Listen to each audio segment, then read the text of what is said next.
Hello friends, मैं पुरुषोत्तम Agarwal, costing का faculty, IPCC CA final. आज हम बात करेंगे एक नए टॉपिक के ऊपर। ये कॉस्टिंग को आखिर पढ़ें कैसे, लॉजिकली अंडरस्टैंड करें या फिर रट्टाफिकेशन करें कॉस्टिंग पेपर का। मैंने अक्सर नोट किया है कि कुछ स्टूडेंट क्या करते हैं कि वो जस्ट क्वेश्चंस को रटना शुरू कर देते हैं, प्रैक्टिकल क्वेश्चंस को समझना शुरू नहीं करते, रटना शुरू कर देते हैं। और जो कॉन्सेप्ट है उसकी डीप नॉलेज होती ही नहीं उनके पास। कोई बुक मार्केट से ले ली या कोई कोचिंग कर ली उन्होंने जहां पर कि मल्टीपल क्वेश्चंस करवा दिए, नंबर ऑफ क्वेश्चंस। तो स्टूडेंट क्या करता है, उन सारे क्वेश्चंस को याद करने की कोशिश करता है और यहीं पे वो मिस्टेक कर देता है। क्योंकि अगर आपने कॉन्सेप्ट समझे बिना क्वेश्चन को याद करने की सोची तो आपका नुकसान हो जाएगा। कॉन्सेप्ट बहुत जरूरी है बच्चों, बहुत जरूरी। किसी भी कॉन्सेप्ट को समझना बहुत जरूरी है। अगर आपने उसे समझा नहीं तो आपका एग्जाम में फेल होना या कम मार्क्स लाना निश्चित है। तो सवाल ये होता है कि हम कैसे पढ़ें। और इसमें मैं ये भी कहूंगा कि कई बार स्टूडेंट की गलती भी नहीं होती है। कुछ टीचर्स इस तरीके से पढ़ाते हैं कि अपना फॉर्मूला लिख दिया और फॉर्मूले का लॉजिक बताया ही नहीं कि आखिर ये फॉर्मूला बना कैसे, या फिर कोई नया चैप्टर शुरू करा उसका बैकग्राउंड दिया ही नहीं, बस क्वेश्चन को सॉल्व करवाना शुरू कर दिया, फॉर्मूला लिखवाया, क्वेश्चन सॉल्व करवाना शुरू कर दिया। ये सबसे गलत टेक्निक है स्टूडेंट, सबसे गलत टेक्निक। इस टेक्निक में क्या होता है, स्टूडेंट के माइंड पे प्रेशर बढ़ता जाता है। स्टूडेंट को समझ नहीं आता कि आखिर इस क्वेश्चन में ये कॉन्सेप्ट कैसे आया, क्यों लगाया। उसकी थिंकिंग ब्रॉड नहीं हो पाती, बन नहीं पाती। वो कंफ्यूज हो जाता है कई बार कि आखिर इस क्वेश्चन के अंदर ये फॉर्मूले का यूज हमने क्यों किया, उस फॉर्मूले का यूज हमने क्यों नहीं किया। तो ऐसे में होता क्या है, जब स्टूडेंट इस तरीके से पढ़ेगा या कोई टीचर उसको ऐसा पढ़ाएगा तो दिक्कत क्या होगी, जब लास्ट डे ऑफ रिवीजन आएगा बिफोर एग्जाम, तो स्टूडेंट के पास इतने सारे क्वेश्चन होंगे कि वो उनको रिवाइज नहीं कर पाएगा। क्योंकि प्रैक्टिकल पेपर के अंदर क्वेश्चन की कोई लिमिट नहीं है, क्वेश्चन अनलिमिटेड है, आप करते ही रहिए। नए क्वेश्चन आते ही रहेंगे, मार्केट में दसियों बुक मिलती हैं, सब खरीद लीजिए, पढ़ते ही रहिए। लेकिन जब तक आप कॉन्सेप्ट को नहीं समझेंगे तब तक आप कितने भी क्वेश्चन कर लें आपकी हालत खराब ही रहेगी। तो मेरी सलाह यह है कि कोई भी चैप्टर या कोई भी क्वेश्चन सॉल्व करने से पहले या कोई भी चैप्टर पढ़ने से पहले सबसे पहले आपको जानना चाहिए कि उस चैप्टर में जो कॉन्सेप्ट है उसका बेसिक क्या है, बैकग्राउंड क्या है, वो कॉन्सेप्ट कहां से निकला, और कोई फॉर्मूला अगर बना है तो वो कैसे बना। जब तक आपको उसका बेस नहीं मालूम होगा तब तक आपको फॉर्मूला रटना पड़ेगा, आपको समझ नहीं आएगा। और सीधे रटना और समझ के रटना दोनों में फर्क होता है। एक बार आप समझ लीजिए, उसके बाद उसे भले ही आप याद कर लीजिए, जो आपकी लॉजिकल थिंकिंग है उसके अंदर वो फॉर्मूला समा जाएगा और उसे आप कभी भूलेंगे नहीं। एग्जाम में चाहे कितने भी क्वेश्चन आ जाए, फिर कैसा भी क्वेश्चन आ जाए, फिर आप उस क्वेश्चन को कॉन्सेप्ट के दम पर सॉल्व कर लेंगे। लेकिन अगर आपने वही टेक्निक अपनाई कि मास्टर ने फॉर्मूला लिखवाया, आपने लिख लिया, उन्होंने लॉजिक नहीं दिया, आपने नहीं पूछा, फॉर्मूले को याद कर लिया और क्वेश्चन सॉल्व करना शुरू कर दिया, तो धीरे धीरे धीरे आप उस लेवल पर आ जाएंगे कि आपको फॉर्मूला तो याद होगा लेकिन फॉर्मूले का बैकग्राउंड पता ही नहीं होगा। और इस सिचुएशन के अंदर हर नया क्वेश्चन आपके लिए एक बर्डन होगा।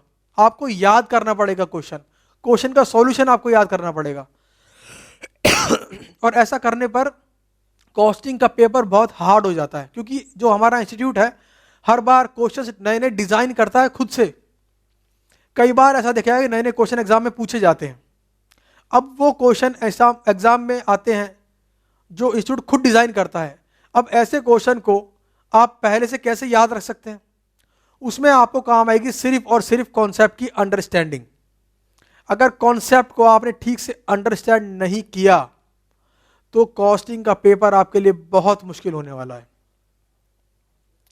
मैं आपको बताऊंगा टेक्निक कैसे आप स्टडी करें कॉस्टिंग पेपर की। सबसे पहली बात तो है कि कोई भी प्रैक्टिकल क्वेश्चन को याद नहीं करना है, उसके सॉल्यूशन को याद नहीं करना है। उसमें आने वाले स्टेप्स को जरूर हम समझेंगे कि पहले कौन सा स्टेप लगना चाहिए, फिर कौन सा स्टेप, फिर फर्दर कौन सा स्टेप, लेकिन कभी भी क्वेश्चन के सॉल्यूशन को याद नहीं करना। Second, always learn concept in deep and understand their implication. जो गोल्डन रूल है कॉस्टिंग पेपर को सॉल्व करने का वो है कॉन्सेप्ट को समझो, कॉन्सेप्ट को समझने पे जोर दो, क्योंकि एक बार अगर आप कॉन्सेप्ट समझ गए तो क्वेश्चन कैसा भी हो आप उसे सॉल्व कर लेंगे। Concept is the key to success. अगर कॉन्सेप्ट हाथ से छूटा तो सफलता भी हाथ से छूट गई। अब प्रैक्टिकल क्वेश्चंस को किस तरह रिवाइज करें। रिवाइज मतलब मैं यहां पे ये नहीं कह रहा हूं कि उसके आंसर को आप याद करें। मेरे हर चैप्टर के अंदर जो क्वेश्चंस हैं उन्हें हम कैटेगरी ए, कैटेगरी बी और कैटेगरी सी में डिवाइड कर देते हैं। तो उससे स्टूडेंट को बेनिफिट क्या होता है कि जब कोर्स खत्म हो जाता है तो कॉन्सेप्ट हम विद लॉजिकल समझाते हैं उसको कि ये लॉजिक है इसके पीछे, इसलिए कॉन्सेप्ट मार्केट में आया या फिर इसलिए कॉन्सेप्ट बना। और कैटेगरी ए वाले क्वेश्चन को सिर्फ उसे रिवाइज करना है। रिवाइज किस तरीके से करना है, रोज अपना 1 घंटे 2 या 3 क्वेश्चन लेके बैठ गए और उनके ऊपर डीप थिंकिंग करी, खूब गहराई में सोचा और उसको सॉल्व करने की कोशिश की। इसे करने से क्या होगा, आपका जो कॉन्सेप्ट है वो आपके माइंड में पूरी तरीके से बैठ जाएगा और आपको किसी भी नए क्वेश्चन से कभी डर नहीं लगेगा और आपको क्वेश्चन का आंसर रटने की इस प्रोसेस से छुटकारा मिल जाएगा। हमेशा अंडरस्टैंड करें किसी भी फॉर्मूले के पीछे क्या लॉजिक है। जैसे मैं आपको बताता हूं, चैप्टर मटेरियल है एग्जांपल के लिए, उसमें एक कॉन्सेप्ट है इकोनॉमिक ऑर्डर क्वांटिटी का। इकोनॉमिक ऑर्डर क्वांटिटी क्या होती है, वो लेवल ऑफ क्वांटिटी ऑर्डर जिसके ऊपर हमारी कैरिंग कॉस्ट और ऑर्डरिंग कॉस्ट मिनिमम हो। अब इसका फॉर्मूला होता है square root 2AO divide by C. A means annual requirement, O means ordering cost per order और C means carrying cost per unit per annum. अब मैक्सिमम टीचर्स क्या करते हैं, इस वाले फॉर्मूले को लिखाया, EOQ का मतलब लिखाया और क्वेश्चन सॉल्व करना शुरू कर दिया। जब तक आपको यह पता नहीं होगा कि यह फॉर्मूला आखिर बना कैसे, इस फॉर्मूले के पीछे बेसिक क्या है, बैकग्राउंड क्या है, तब तक यह फॉर्मूला आपको बार बार परेशान करेगा। अगला एग्जाम्पल के लिए चैप्टर मार्जिनल कॉस्टिंग। एक होता है पीवी रेशो निकालिए।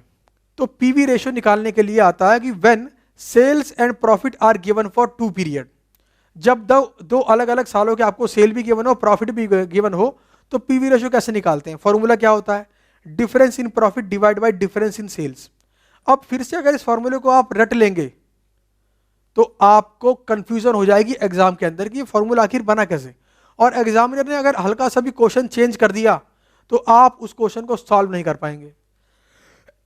हम लोग क्या करते हैं कि जो भी कॉन्सेप्ट है उसको समझाते हैं और उसका बैकग्राउंड भी बताते हैं कि ये फॉर्मूला आखिर बना कैसे, इसके पीछे बेसिक क्या है। अगला PV ratio plus variable cost to sale ratio हमेशा 100% होता है, ऐसा क्यों। ये सब लॉजिक जानने आपके लिए इतने ही जरूरी हैं ताकि आपको कोई भी प्रैक्टिकल क्वेश्चन याद ना करना पड़े। और अगर आप इस तरीके से फॉलो करेंगे, इस तरीके से आप कॉस्टिंग को पढ़ेंगे, तो उससे आपको बेनिफिट क्या होगा कि आप अपना पूरे के पूरे कॉस्टिंग सब्जेक्ट का रिवीजन मैक्सिमम 4 से 5 घंटे में कर लेंगे। All costing. क्यों, कॉन्सेप्ट को रिवाइज करने में 2 से 3 घंटे लगते हैं और थ्योरी को रिवाइज करने में 2 से 3 घंटे आपको लगेंगे। और वो थ्योरी के 40 पेज जो मैंने आपको बताए थे, मैक्सिमम 2 से 2.5 घंटे लगेंगे आपको। तो कुल मिला कितना हुआ, 4 से 5 घंटे। तो एग्जाम में आप 2 से 3 बार उसको रिवाइज कर सकते हैं और इतनी बार जब आप रिवाइज कर लेंगे तो कॉस्टिंग में आपके मार्क्स 80-90s में आएंगे। तो ध्यान रखिए, क्वेश्चन को याद करना, सॉल्यूशन को याद करना ये कोई सॉल्यूशन नहीं है, ये प्रॉब्लम है। एक और एग्जांपल, क्वेश्चन एक कॉन्सेप्ट है cost break even point when fixed cost and variable cost per unit are given for 2 period.